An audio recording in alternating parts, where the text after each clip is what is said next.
Good afternoon, everyone. In this talk, we will learn about venous ECMO. I have no financial disclosures. The objectives of this talk are learning about the indications for venous ECMO, the statistics, advantages, disadvantages, monitoring, management, weaning, and complications.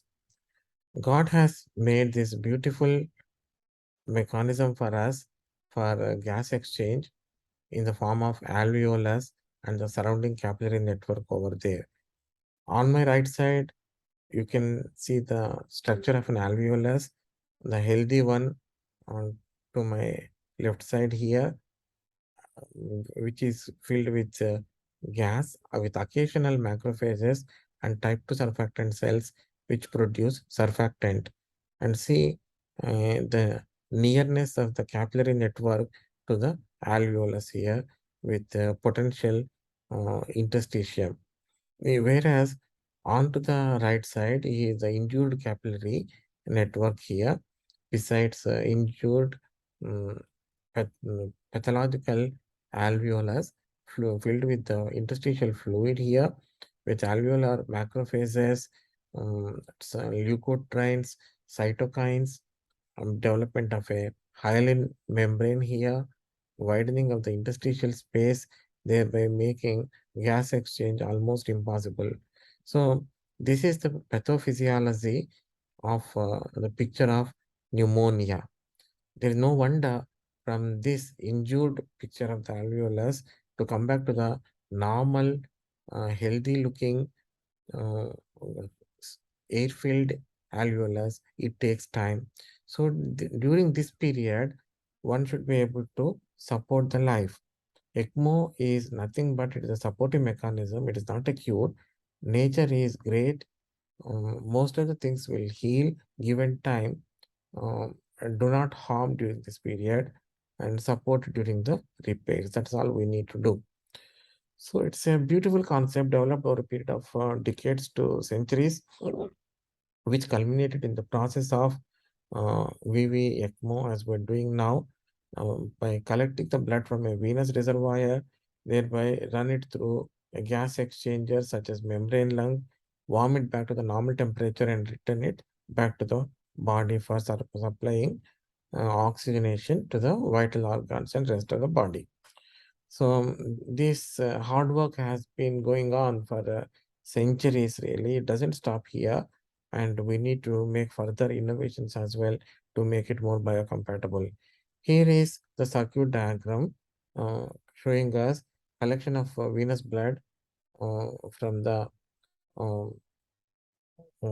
internal jugular W cannulation. It's difficult to say, probably W cannulation, as it is a baby. From there, it's coming into the pump, and from there, console is helping in the process of adjusting the flow, and the blood is coming to the membrane oxygenator. Oxygenated blood at the right temperature is going back to the body once again. So, as we learned in the previous lectures, this is the first case of ECMO done by Dr. Robert Bartlett in 1975. She was named as Esperanza. I like this diagram from European Society of Cardiology, which tells us about ECMO as such. There are two functions here, or hypoxia or hypercarbia. In those two uh, conditions, ECMO will be of help by helping in the gas exchange as such. The modality could be arteriovenous, veno-arterial, or veno-venous. Which organs need support? Either lungs alone or the heart or together. So the blood is coming here, going through the membrane oxygenator, controlled by the pump. The flow is controlled here, and it is going either to the lungs or to the heart. So this is all ECMO. It's very simple to understand. VV ECMO physiology is dark blood is removed either from the IVC or from the SVC, and then actually from both. And then uh, bright blood returns to the right atrium, mixes with the rest of the venous blood, and goes to the right ventricle. So the carbon dioxide by oxygen content in arterial blood is a mixture of returned circuit blood, venous blood that bypasses the circuit, and any gas exchange occurring in the recovering lung as well. So it is a mixed oxygenated blood here, not completely the pure oxygenated blood supplied by the membrane oxygenator. In ECMO, carbon dioxide clearance is relatively easy. Oxygen delivery is the key and can be troublesome at times. The goal diversion of venous blood is 75% or greater. Goal is 50 cc per kilo per minute in adults. It needs large drainage cannula, and if the lungs are non-functional, saturations could be around the 80s also. But if we can sustain the life and if the oxygen, if the gas exchange besides tissue oxygenation is met with, one can continue um, ECMO in saturations of 80s as well. Monitor the surrogates of tissue hypoxia, such as lactate, that is the most important factor. So here you can see the beautiful placement of a double lumen cannula with their ends together. As we described earlier, blood from the uh, superior vena cava is sucked from the holes here. The blood from inferior vena cava will come from the lower, collected from the lower part of the body will be collected by the holes here, and they will go to the membrane oxygenator. The returned blood coming back through this membrane oxygen, through this double lumen cannula, will be ejected into the right atrium uh, towards the tricuspid wall. It goes to the right ventricle through the normal circulation pathway via the lungs. So the indications are reversible respiratory conditions where the heart is not under heavy stress. Cardiopulmonary interactions have to be kept under consideration because heart doesn't work by its own, neither lungs don't work by their own. Failure of maximal conventional ventilation is an indication to go on to veno-venous ECMO at the right time without undue delay. Um, you will come to know about the durations, but ideally, as soon as possible, within 2 to 3 days' time, if you can put the patient on ECMO, the recovery would be faster. The underlying condition has to be reversible. If it is irreversible, please don't put the patients on ECMO. And there should be no contraindications for anticoagulation. So these are the indications for ECMO.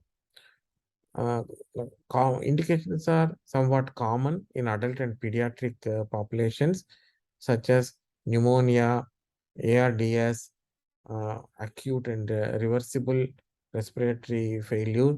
I'm stressing this word of reversible. Status asthmaticus, that is another wonderful condition which will respond to short-term ECMO.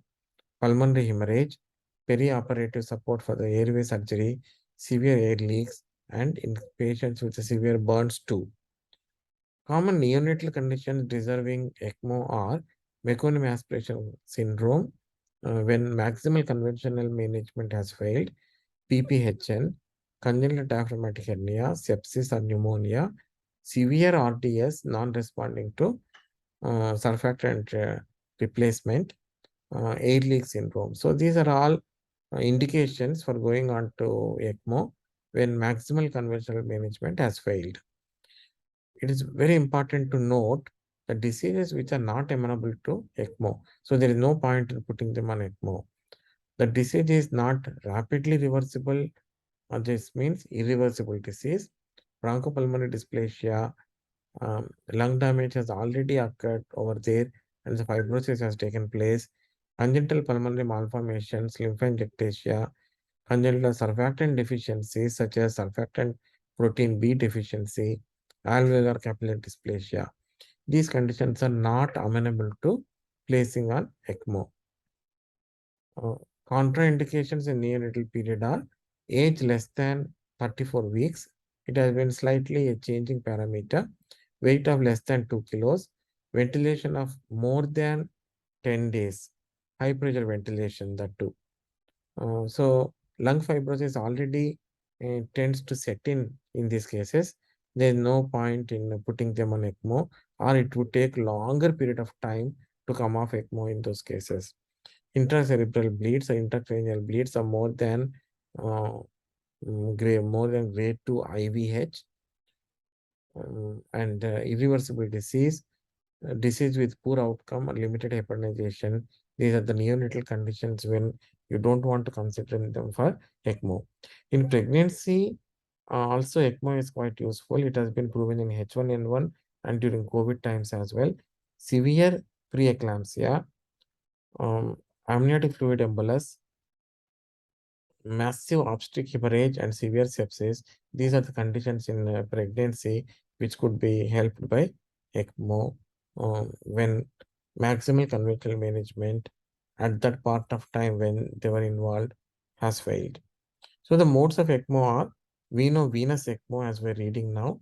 This is on the blood is drained from a venous source from the right atrium via the jugular or femoral vein, and it is returned as oxygenated blood via the same cannula into the right atrium if there is a double human cannula, or via a second cannula into the femoral or jugular vein if there are two independent cannulas. We know arterial ECMO, we will deal with that later. Blood is drained from the right atrium via the jugular or femoral vein, and the returned oxygenated blood is placed in the arch of the aorta via carotid artery or through the into the aorta via femoral artery. So we will come to know about this in the next talk. The features of venous ECMO are percutaneous cannulation is possible, carotid artery remains intact, no need to ligate it, minor cardiac support only if the heart has been affected as a result of hypoxia. By reversing the hypoxia, VV ECMO would be helpful. Coronary artery blood is oxygenated and the monitoring is possible via arterial saturations. It is suitable only for the respiratory disease. Referral criteria are well marked in neonates and certain extent in pediatrics as well. We'll read about the adults. High pressure, high peak inspiratory pressure, high peak end expiratory pressure, high FiO2 close to 100%, dependent on the disease, speed of the onset, and stage of the disease also.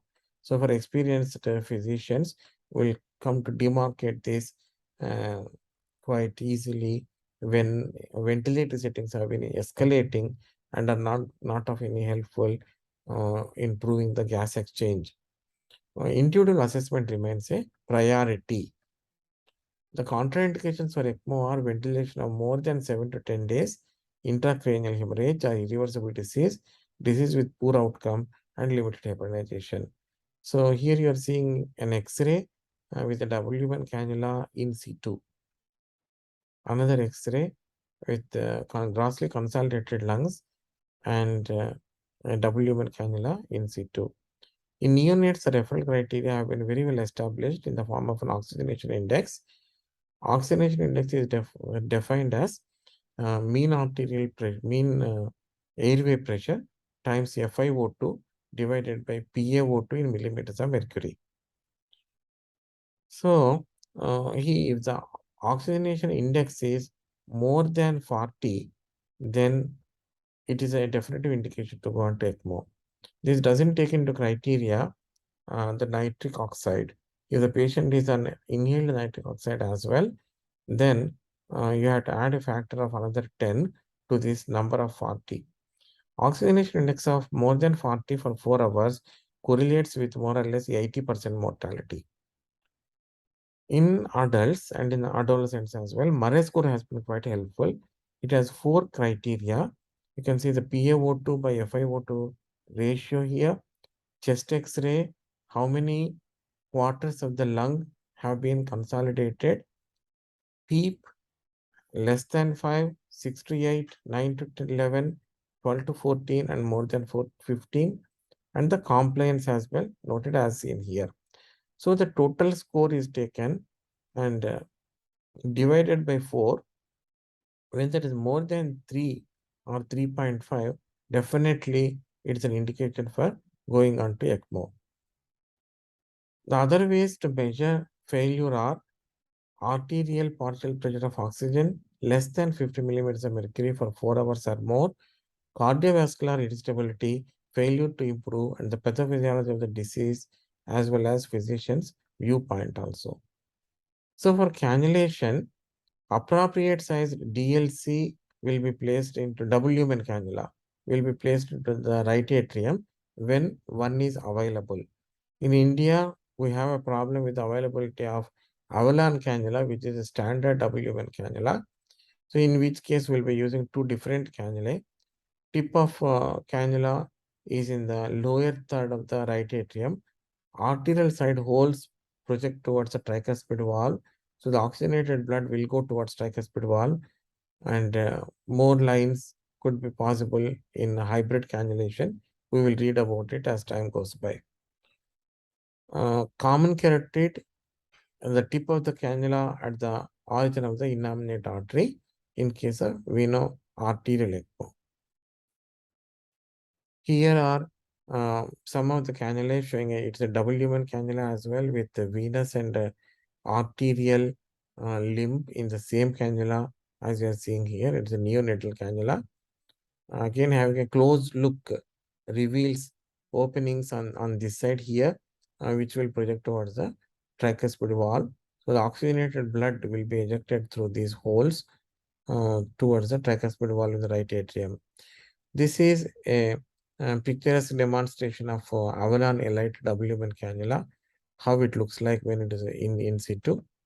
You can see the holes are here sucking blood from SVC, and the holes here will suck blood from the IVC.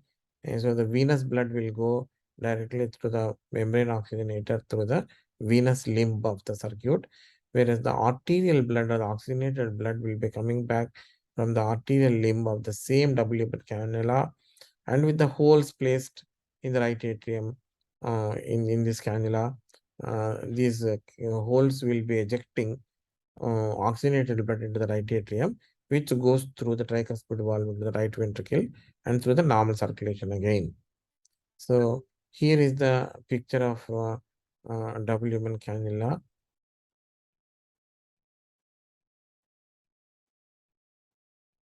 Again, there's a cannula coming from the bottom here, you can see. This is another W-man cannula.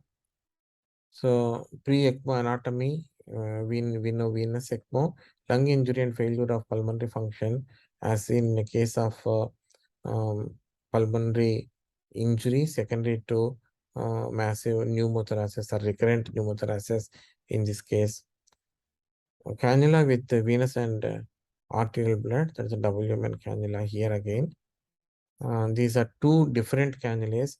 This is the venous cannula with the tip lying here, as this part is translucent in between the tip and at this point of the venous cannula, whereas the other cannula is the veno-arterial cannula projecting into the arch of the aorta. Venous ECMO, you can see the W-man cannula in situ, and this is a veno-arterial cannula with two separate cannulae going into the neck there. So in an adult, internal jugular cannulation there, and the femoral cannulation in the bottom picture here to my right side. So X-rays showing the positioning of the cannulae when you need to infuse blood. This is the venous cannula here, or the venous cannula here, collecting blood from the femoral vessels going into the iliac vessels here, whereas we know this is another cannula which can be helpful for drawing the blood. If you need more blood, then additional cannula can be placed at a higher level, so the blood will be obtained from there in for the venous circulation. So the venous ECMO in inotrope dependent neonates. That is the question. When Inotropic dependency is more. Should we place these patients on ECMO, on venous ECMO, or the veno-arterial ECMO? So what we have proven in our study from 2003 and published in American Society of Artificial Internal Organs was if the inotropic score is less than 20, around that, then children can be placed on venous ECMO, and there is no need for veno-arterial ECMO at that point of time. So the hypothesis is if hypoxic myocardium was unable to eject blood prior to going on to ECMO, then once it is oxygenated, then the hypoxia will resolve and the heart will be able to eject blood at that time. There are certain advantages and disadvantages of the venous ECMO. The advantages are capillary vasodilatation um, and myocardial oxygenation, maintaining pulmonary blood flow, and being minimally invasive. These are all advantages with VV, whereas the disadvantages are slower stabilization, no circulatory support, and recirculation. Rest ventilation, we will learn that later as well. As we understand, continuing on the high pressure ventilation is not in the best interest of the patient. We tend to reduce the ventilation to basic minimum and to FiO2 of 21 to 30% and a rate of 10, pressures of 20 to 10 for preventing the alveoli from collapsing. We do try awake ventilation at times in suitable patients. The management of the VV ECMO in brief is about keeping the heparinization with ACT measurements of around 160 to 180. And chest physiotherapy has to be done after first couple of days or so uh, and to be continued. Prone positioning is possible at all age groups. Fluid balance is very, very important. Dry body weight has to be maintained, and if there is cumulative excessive accumulation of body water, that has to be get rid of either by the use of diuretics or by using CRRT. Rest ventilatory settings, as we discussed, awake ECMO is possible as well, and early enteral nutrition, infection control, these are the other measures which are very important. Briefly about the ECMO complications in VV ECMO are patient-related and circuit-related. The patient-related ones are bleeding and clotting, hemolysis, renal failure, hypertension, cardiac dysfunction, and arrhythmias, neurological complications, and infections. Circuit-related ones are oxygenator failure, pump failure, air embolism, heat exchanger fault, clots in the circuit, and cracked connectors. So, it is possible that a part of the um, oxygenated blood given it into the patient in venous ECMO can get recirculated again. That is called as recirculation fraction. So this is not going to the patient circulation. Hence, it is not useful for the oxygenation of the tissues in the body. As unfortunately, the same oxygenated blood is going into the recirculation. Some of the causes for this are if the ends of the cannulae, draining cannulae and the returning cannulae are very close to each other, then it is possible. It is usually advised to keep a distance of 12 centimeters between both the cannulae in an adult. Recirculation fraction can be calculated by the following formula. You can see the arterialized return cannula and the IVC drainage cannula, both uh, are very red, suggestive of oxygenated blood returning back into the venous cannula as well. So, this is about recirculation, emphasizing it again. The blood is coming here. Ideally, it should go into the right ventricle here, but some part of the blood is coming back into the venous circulation as it is being drained by the IVC cannula here. So, as they are coming closer and closer, a lot more of the oxygenated blood will be returning via the venous cannula, which is not advisable. So, the recognizing the recirculation is if the color of the blood in the venous limb as well as in the arterial limb are same to each other, then it is possible and the blood is getting uh, recirculated. And the first notion of indication of the recirculation is a progressive decreasing pulse ox and peripheral oxygen saturations to usually below 86%. Okay. So the second and most confirmatory sign of recirculation is an increasing pre-oxygenation, that is in the pre-oxygenated oxygen saturation, that will be progressively increasing also. So with the significant recirculation, higher pump speeds or flow often results in more recirculation. So the plan would be to come down on the flow and see how the recirculation will be helped by that. And if the problem is in the um, in the placement of the cannulas, then the cannula position can be withdrawn as well to help to reduce the recirculation. In a double lumen cannula, the recirculation fraction in Avalon cannula, for example, the recirculation fraction is very minimal. It has been described around 2%. When the causes are cannula migration, the return venous cannula is no longer aimed at the right atrium or the tricuspid valve. Excessive flow rates and abnormal pressure differentials causing increased resistance within the right atrium as well. So you can evaluate by taking a chest X-ray and or fluoroscopy or esophageal echocardiography. And for two cannula sets up, increase the distance between the inflow and the outflow cannulae by keeping the optimal cannula around 12 to 15 centimeters. Consider placement of a separate drainage cannula, allowing for a similar effective pump flow at lower pump speeds as one of the options also. So in the ECMO weaning, very briefly, reduce the ECMO flow and reduce FiO2 latter as the patient's gas exchange is improving, patient's pathophysiology is getting better. These changes are possible.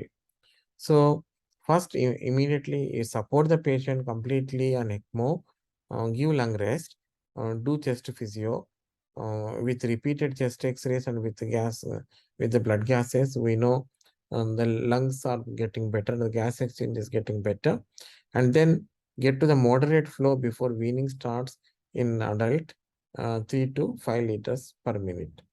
So then reduce FiO2 by 5% every 1 to 2 hourly, decreases up to 50%. Oxygen charge test can be done here.